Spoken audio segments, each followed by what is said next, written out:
નમસ્કાર વિદ્યાર્થી મિત્રો, કેમ છો મારા વહાલા વિદ્યાર્થી મિત્રો?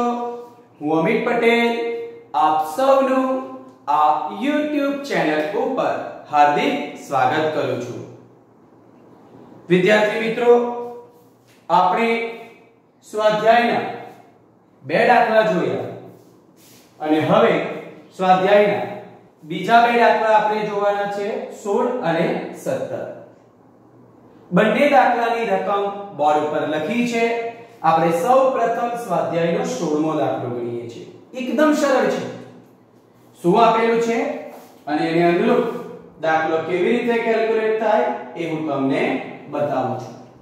રકમમાં છે પરમાણુય માત્રાના લંબાઈનું સુવિધાજનક એકમ એંગસ્ટ્રોમ છે અને 1 એંગસ્ટ્રોમ = 10 મીટર લેવાની છે. હાઇડ્રોજન પરમાણુનો વિસ્તાર અહીંયા 0.5 એંગસ્ટ્રોમ છે. એટલે હાઇડ્રોજનની વાત કરેલી છે એટલે અહીંયા લખી દેવાનું કે અહીં H2 માટે ત્રિજ્યા R આપેલી છે 0.5 એંગસ્ટ્રોમ, જેને આપણે ફેરવવાનું મીટરમાં. 1 એંગસ્ટ્રોમ એટલે 10 ઓકે. તો 1 મોલ હાઇડ્રોજન પરમાણુનું આણ્વીય કદ મીટર ક્યુબમાં મેળવવાનું છે. કેટલાનું? 1 મોલ હાઇડ્રોજન પરમાણુનું આણ્વીય કદ મેળવવાનું છે. હવે 1 મોલ, હવે હાઇડ્રોજન પરમાણુની વાત કરીએ તો હાઇડ્રોજનનો આપણે એક પરમાણુ લઈએ જે ગોળાકાર લઈએ અને ગોળાનું કદ 4/3πr3. તો આપણે શું કરીએ, આ જે હાઇડ્રોજન છે એ હાઇડ્રોજનના એક પરમાણુનું કદ શોધી નાખવું, એકનું. બરાબર? હવે એકનું કદ મળી જાય તો આપણે કેટલાનું કદ શોધવાનું છે? 1 મોલ. એટલે પહેલા તમારે લખવું હોય તો એ બી લખી શકાય કે અહીં 1 મોલ H2 માં રહેલા કોની આ પરમાણુની સંખ્યા કોના જેટલી હોય? એવોગાડ્રો અંક જેટલી. એટલે આપણને એ કિંમત કેટલી લઈએ? 6.023 લેવો. બરાબર? અને 10 ની કેટલી ઘાત લેવામાં આવે છે? 23. 10 ની કેટલી ઘાત લેવામાં આવે છે? 23. આ 1 મોલમાં રહેલા પરમાણુની સંખ્યા છે. એટલે આપણી પાસે કુલ સંખ્યા આટલી છે, આટલા પરમાણુઓ છે અને આપણે એક પરમાણુનું કદ શોધી નાખીએ. તો એક પરમાણુનું કદ શોધી નાખીએ અને એની સાથે આ સંખ્યા ગુણી દઈએ તો 1 મોલ પરમાણુનું કદ મળી જાય ને. સમજ પડે છે? તમારી પાસે આટલા પરમાણુ છે અને મને જોઈએ છે એક આ જે પરમાણુની સંખ્યા છે 1 મોલમાં અને મારે 1 મોલનું કદ મીટર ક્યુબમાં જાણવું છે. તો મારે 1 મોલની અંદર સૌપ્રથમ પરમાણુની સંખ્યા જાણી લીધી કે ભાઈ આટલી છે. સિમ્પલ એક ઉદાહરણ આપું. તમારી પાસે 5 અલગ અલગ, માની લો કે 5 સરખી લંબાઈના ટુકડા છે, દરેકનું દળ તમને આપેલું છે 1 કિલોગ્રામ. તો એવા 5 ટુકડાનું દળ કેટલું થાય? 5 કિલોગ્રામ. તો સિમ્પલ, અહીંયા આટલા પરમાણુ છે એમાંથી એક પરમાણુનું કદ શોધી નાખીએ અને પછી એની સાથે આ બધાનો ગુણાકાર એટલે આ બધાનું કદ મળી જશે અને આટલા પરમાણુની સંખ્યા 1 મોલની અંદર છે. ચાલો તો અહીંયા જોઈ લઈએ કે અહીં H2 ના એક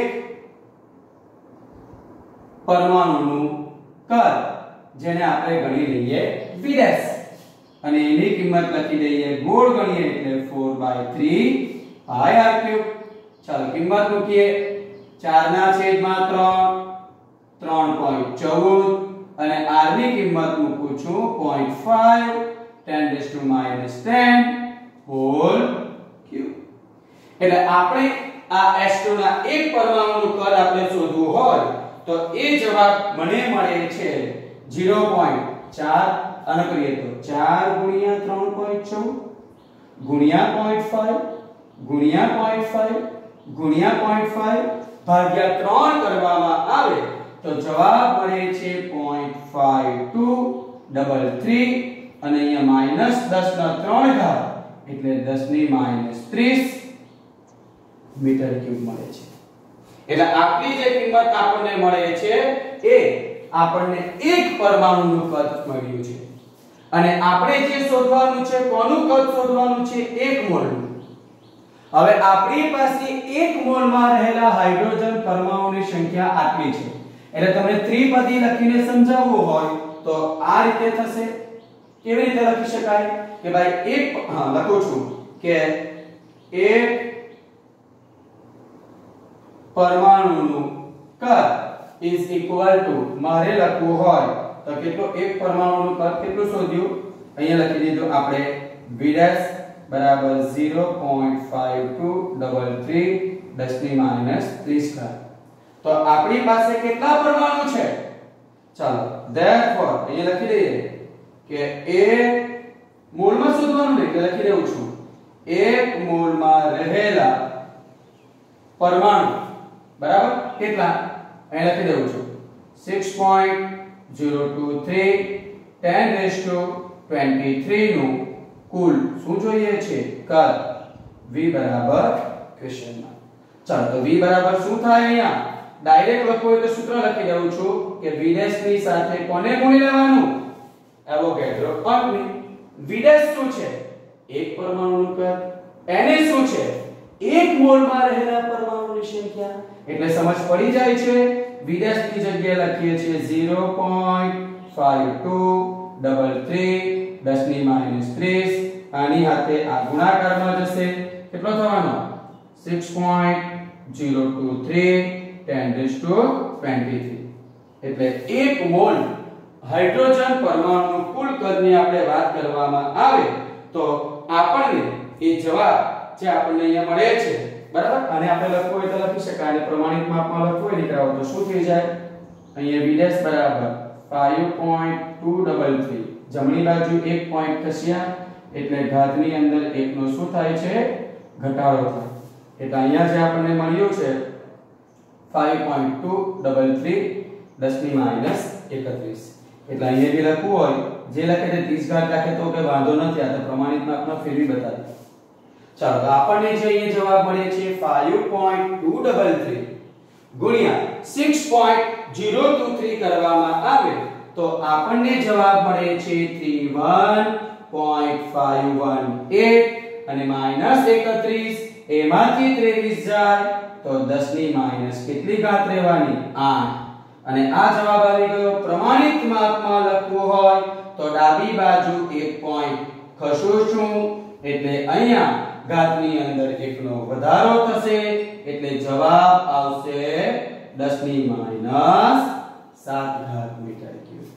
એટલે હાઇડ્રોજન પરમાણુની વાત કરવામાં આવે તો એના 1 મોલ માં રહેલા આણ્વિય કદ એ 3.1518 10⁻⁷ મીટર ક્યુબ અથવા ચોકડી પ્રમાણે 3 બી લખી શકો 3.152 પણ લખી શકાય। સમજ પડે છે ને આપણે કોઈ મેથડની અંદર ચેન્જ નથી કરી સિમ્પલ છે હાઇડ્રોજનનો આ જે 1 મોલ જથ્થો છે એમાં રહેલા પરમાણુની સંખ્યા એવોગેડ્રો અંક છે એટલે સંખ્યા આવી ગઈ એટલે મારી પાસે કુલ આટલી સંખ્યા છે એમાંથી એક પરમાણુનું કદ મેં શોધી નાખ્યું જેના આકાર મેં ગોળો લીધો એટલે ગોળાકાર માટેનું કદનું સૂત્ર શું થાય 4/3πr³ ત્રિજ્યા આપેલી છે એટલે એક પરમાણુનું કદ આવી ગયું એની સાથે કુલ પરમાણુની સંખ્યાને ગુણી દઈએ એટલે ડાયરેક્ટ અહીંથી લખશો ને તમે કે એક મોલ પરમાણુની સંખ્યા ડાયરેક્ટ આ લખી દેવાનું કે therefore એક મોલ H2 નું કુલ કદ ડાયરેક્ટ આ સૂત્ર લખશો તો પણ કઈ વાંધો નથી। ઓકે દીકરાઓ ચાલો શાંતિથી આ દાખલો તમે સમજીને લખી લો અને જે કોઈ પણ વિગત સમજ નહીં પડે એ મને તમે પૂછી શકો છો। બીજો દાખલો એના જેવો જ છે પણ તમને આ સમજ પડશે તો આ સરળતાથી તમને ખ્યાલ આવી જશે એટલે શાંતિથી સમજીને લખી લો બરાબર છે। ચાલો ત્યાર પછી આપણે 17મો દાખલો જોઈએ। ઓકે દીકરાઓ આટલું લખી લો।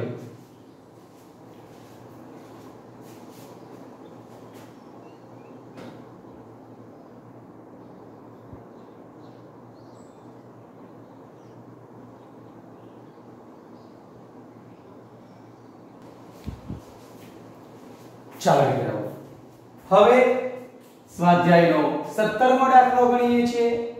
સ્વાધ્યાયના 17મા દાખલાની અંદર આ સ્વાધ્યાયના 16મો દાખલો જે આપણે ગણ્યો છે બરાબર, એનો ઉપયોગ આપણે કરવાનો છે. શું આપેલું છે રકમ એ સૌપ્રથમ આપણે જોઈ લઈએ. ચાલો શું છે?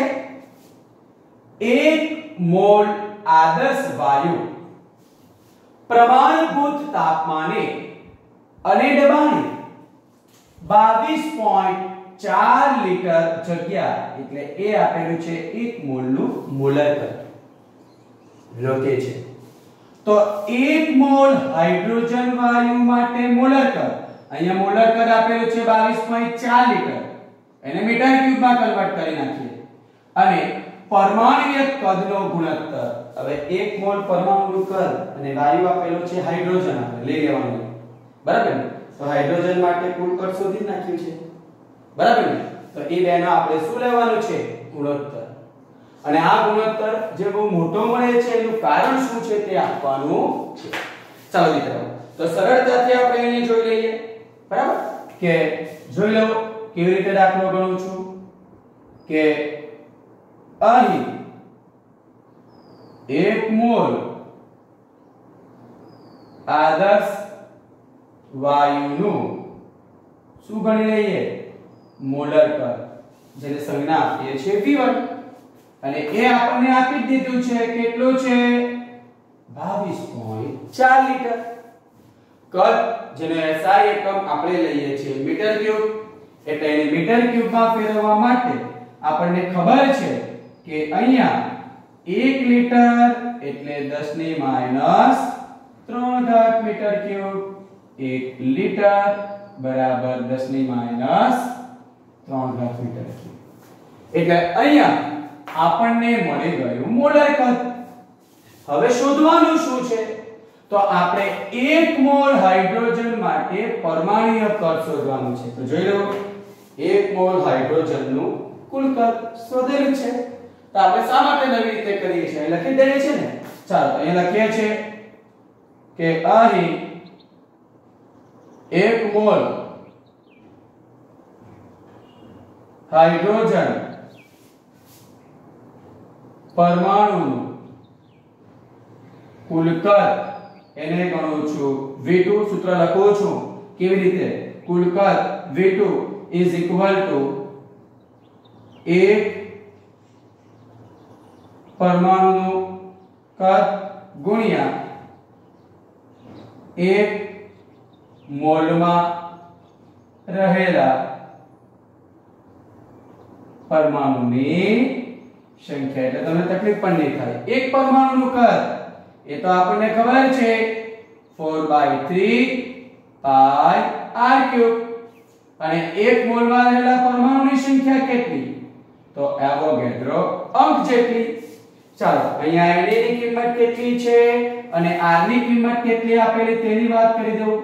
અહીંયા હાઇડ્રોજન અણુનું પરિમાણ છે એટલે વ્યાસ છે, અને આપણને જોઈએ છે શું? ત્રિજ્યા. તો અહીંયા શું લખી શકું કે અહીં ત્રિજ્યા r બરાબર 8 એંગસ્ટ્રોમ ભાગ્યા 2 એટલે આપણને મળે છે કેટલું? 0.5 એંગસ્ટ્રોમ. સમજ પડે છે? આ તો અણુનું પરિમાણ છે. એ જો વિસ્તાર છે પરમાણુનો, અને પેલું અણુનું પરિમાણ આપેલું છે એટલે એના પરથી એની ત્રિજ્યા લખવી હોય તો 0.5 એંગસ્ટ્રોમ એટલે r બરાબર મળી ગયું 0.5 10⁻⁻10 મીટર. અને Na ની જગ્યા આપણે લઈએ છીએ 6.023 10⁻23. ચાલો તો આપણને પરમાણુનું કુલ કદ મળી જશે. કેટલું થવાનું? તો V2 બરાબર 4/3 pi ની જગ્યાએ લખીએ છીએ 3.14 અને r ની જગ્યાએ મૂકીએ છીએ 0.5 10⁻10 હોલ ક્યુબ બરાબર. અને અહીંયા Na ની કિંમત આપણે કેટલી લેવાની છે? 6.023 10⁻23. ચાલો તો એનું સાદુરૂપ આપવામાં આવે કેવી રીતે? તો 4 ગુણ્યા 3.14 ગુણ્યા 0.5 ગુણ્યા 0.5 ગુણ્યા 0.5 ગુણ્યા 6.023 ભાગ્યા 3 કરવામાં આવે તો દીકરાઓ આપણને અહીંયા જે જવાબ મળવાનો છે એ જવાબ હવે આપણે મેળવતા નથી, ડાયરેક્ટલી એ જવાબ લખી દઈએ છીએ. કેટલો આવે છે? 3.1518 10⁻⁷ મીટર ક્યુબ. આપણે જે મેળવેલો છે એ લખી દીધો છે. એ સાદું આપ્યું નથી કારણ કે અહીં એકવાર મેળવીએ છીએ. વિડિયોસ જોઈ લો, આપણે એ શોધ્યું છે અને એની અંદર જવાબ આપણને આ મળ્યો. બરાબર ને? ચાલો તો આપણે શું શોધવાનું છે? મોલર કદ અને પરમાણુ કદનો શું શોધવાનો છે? ગુણોત્તર. ચાલો તો લખી દઈએ. અહીં આવી ગયું આ મોલર કદ અને અહીંયા આ આવી ગયું પરમાણુનું કદ, એટલે હકીકતમાં આવી ગયું V1/V2. ચાલો V1 ની કિંમત આપણી પાસે કેટલી છે? તો 22.4 અને 10⁻³ અને છેદમાં આ કિંમત લઈએ 3.158 10⁻⁷. તો 22.4 ભાગ્યા આપણે 3.158 કરવામાં આવે, બરાબર, તો જવાબ નિયર અબાઉટ મળે છે 7.1 -3 વત્તા 7 ઉપર જાય એટલે 10⁴ એકમ આવશે નહીં. એટલે આ બેનો શું આવી ગયો? ગુણોત્તર. આ આપણો આન્સર. બીજું શું માંગ્યું છે? શા માટે અહીં ગુણોત્તર જે આવ્યો 10⁴ જેટલો આવ્યો, એટલે ગુણોત્તર બહુ મોટો છે. એનું કારણ આપીએ છીએ કે અહીં આ ગુણોત્તર કેવો છે? ગુણોત્તર મોટો છે કારણ કે તો આપણે જે વાત કરી છે હાઇડ્રોજન વાયુ સાથેની વાત કરવામાં આવે એની કમ્પેરિઝન આપણે કરીએ છીએ કે વાયુમાં આંતર પરમાણુ, આ એક મોલ વાયુ છે અને આપણે એની સાથે હાઇડ્રોજનનું પરમાણુ કદની કમ્પેરિઝન કરી છે. તો અહીંયા લખી શકાય કે વાયુમાં આ જે આપણે આંતર પરમાણુ, આંતર અણુ વચ્ચેનું જે અંતર લેવામાં આવે, બરાબર, આંતર આ પરમાણુઓ વચ્ચેનું અંતર ગુણોત્તર મોટો છે. કારણ આપીએ છીએ કે આદર્શ વાયુ જે આપણે લીધો છે એમાં આંતર પરમાણુઓ વચ્ચેનું જે અંતર છે એ હાઇડ્રોજન અણુની સરખામણીમાં અંતર એ હાઇડ્રોજન અણુની સરખામણીમાં, હાઇડ્રોજન અણુ સાથે એની સરખામણી કરવાની છે, એ સરખામણીમાં શું છે? ઘણું જ વધારે છે. એટલે મોલર આની વાત કરવામાં આવે આ કદ મોટું છે, -3 છે, અહીંયા -7 છે, એટલે અહીંયા મોલર કદ છે એ વાયુના પરમાણુ કદ કરતા 10⁴ જેટલું શું આવે છે? વધારે આવે છે. કારણ આપ્યું કે વાયુમાં આંતર પરમાણુ વચ્ચેનું અંતર હાઇડ્રોજન અણુની સરખામણીમાં શું હોય છે? વધારે હોય છે. ફરીથી જો બે સરખા દાખલા હતા, એમાં ખાલી એક ગુણોત્તર એક્સ્ટ્રા કર્યો અને એના પરથી જવાબ શું આવે એની વાત આપણે અહીંયા કરી દીધી. તો આ આપણા સ્વાધ્યાયનો 16 અને 17. એના આગલા વિડિયોની અંદર આપણે 14 અને 15 જોયું. એટલે કેટલા દાખલા થઈ ગયા? 4. એટલે શાંતિથી આ દાખલા જોવાના અને કેવી રીતે કેલ્ક્યુલેટ કરી છે એને સમજીને કરવાનું. તો તમને દાખલાની અંદર કોઈ વાંધો આવતો નથી. તો વિદ્યાર્થી મિત્રો, આજના માટે આપણે આટલું જ રાખીએ છીએ. બાકીનું આપણે નેક્સ્ટ વિડિયોની અંદર જોઈશું. ઓકે દીકરાઓ, ચાલો, થેન્ક યુ.